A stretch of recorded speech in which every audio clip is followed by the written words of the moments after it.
A rifle's easy to maintain. Life after the fall? Not so much. You can have all the beans and bullets you want, but without the right supplies, you won't make it a week. The cheap stuff. The stuff nobody thinks about. The stuff you'll wish you had when the comforts of civilization vanish overnight. Let's start with daily use essentials. Toilet paper. It sounds funny until you run out. Trust me, your future self will thank you for having extra. Trash bags. These are more valuable than people realize. Use them for waste, waterproofing your gear, emergency ponchos, or sealing a broken window. And here's a trick. If the water stops running, put a trash bag inside your toilet bowl and tie it off when you're done. Now the toilet still works. Soap. Staying clean keeps you alive. A simple bar of soap prevents half the infections people get after a collapse. Toothpaste. Obvious, but essential. Baking soda. If you run out of toothpaste, this is a substitute. It also deodorizes, cleans, and can help smother a small fire. Paper towels. Cheap and endlessly useful. 1-gallon Ziploc bags. Store food, waterproof your fire kit, protect electronics, organize gear, and keep medicine dry. Zip ties. Fix gear. Secure tarps. Hang tools. Or restrain something that really needs restraining.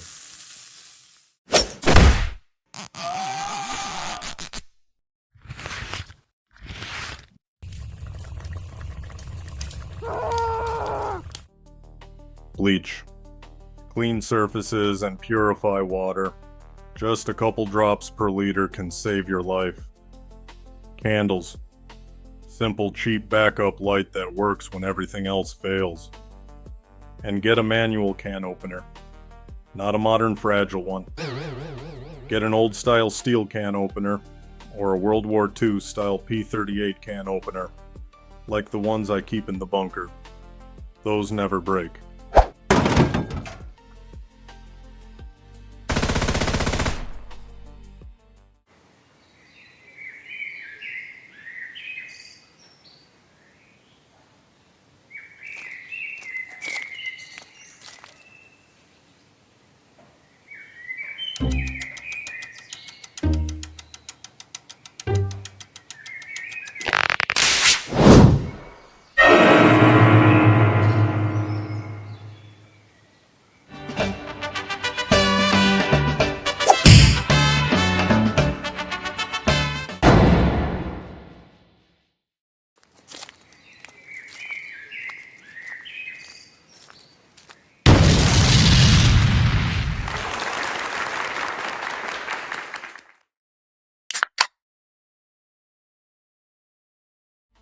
Next up, fire, light, and power. Lighters and matches. Fire is life. Stock a lot of them. A ferro rod. Works even when wet and lasts for thousands of strikes. Batteries.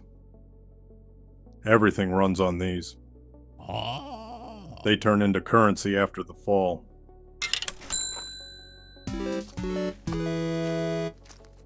Flashlights and headlamps. Hands-free light lets you get things done safely.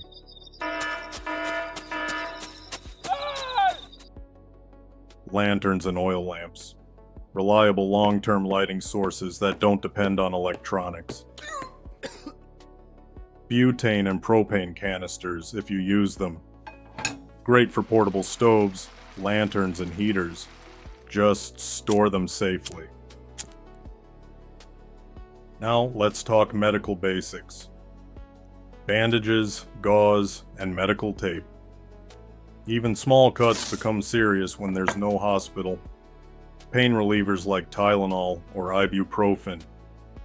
For fever, swelling, or injury. Antiseptic wipes or alcohol. Critical for preventing infections. multivitamins and vitamin C. Nutrition falls apart fast in a collapse. These fill the gaps. Rubber gloves for cleaning or injury care. Super glue. Fix gear or seal small cuts in an emergency. Fish antibiotics. Yes, fish antibiotics. These can and will save your life. Fish mox, fish flex, fish psyllin. Same active ingredients as the human versions. Long shelf life. And extremely useful when medical care vanishes. Next, cooking and food extras. Cooking oil. High calories and essential for cooking. Salt. Preserving food, seasoning meals, and maintaining electrolyte balance. Seasonings. Make bland beans and rice tolerable. Sugar. Energy and food preservation. Vinegar. Cleaning, pickling, and sanitizing. Coffee and tea. Morale boosters. These trade extremely well.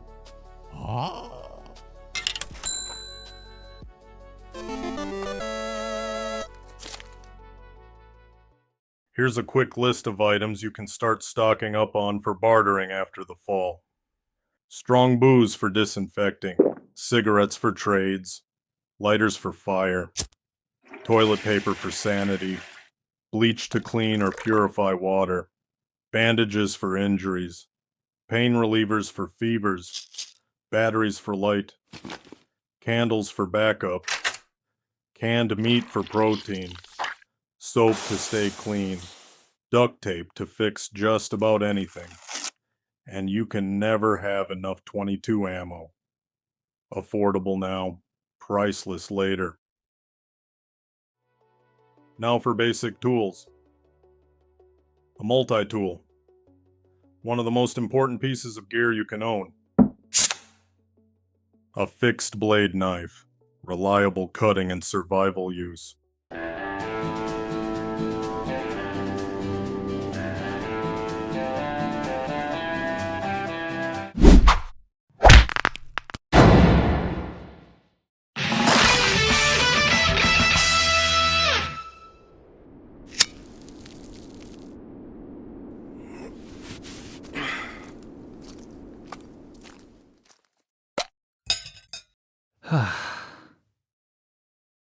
A small hatchet or camp axe. Wood processing, shelter building, and basic self-reliance. A screwdriver set. Everything falls apart eventually. These keep it together. Pliers and a small wrench. Repairs. Bending metal. Tightening bolts. A hand crank radio and an emergency weather radio. When the grid dies, these become your link to the outside world. A ham radio is even better.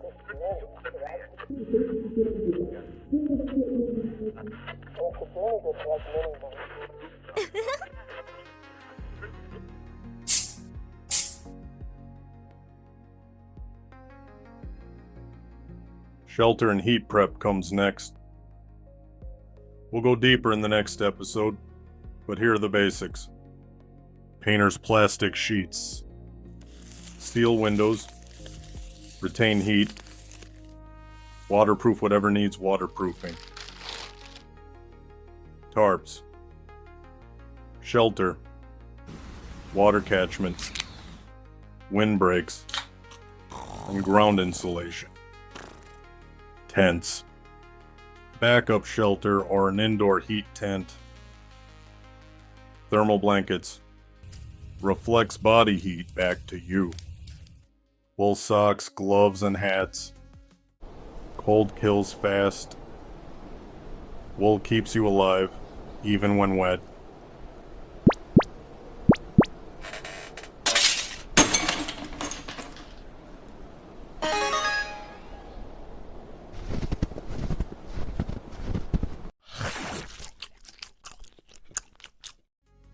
hand warmers, cheap heat in your pocket.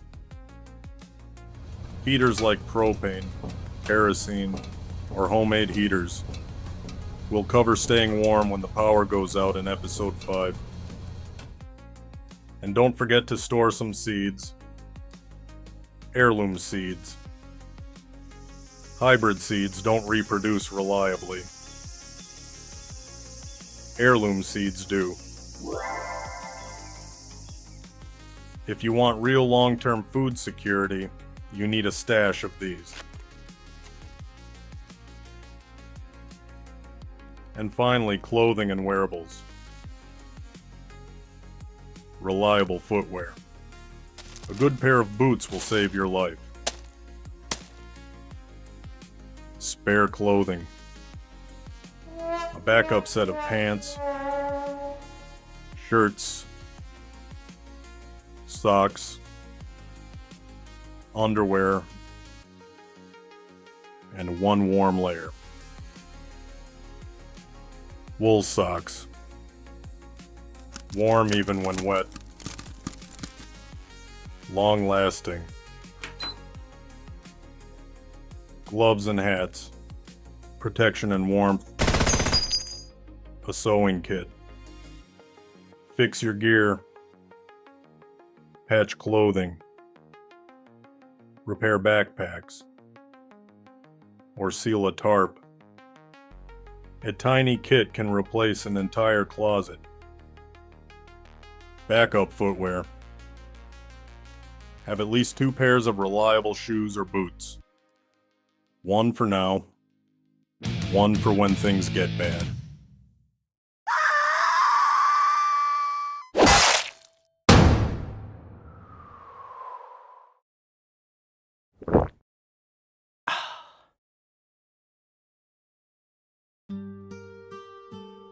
You don't need a bunker, just consistency. Start small, start cheap, and start now. Because after the fall, preparation turns into power. Until next time, packmates, keep your shit together and trust your instincts.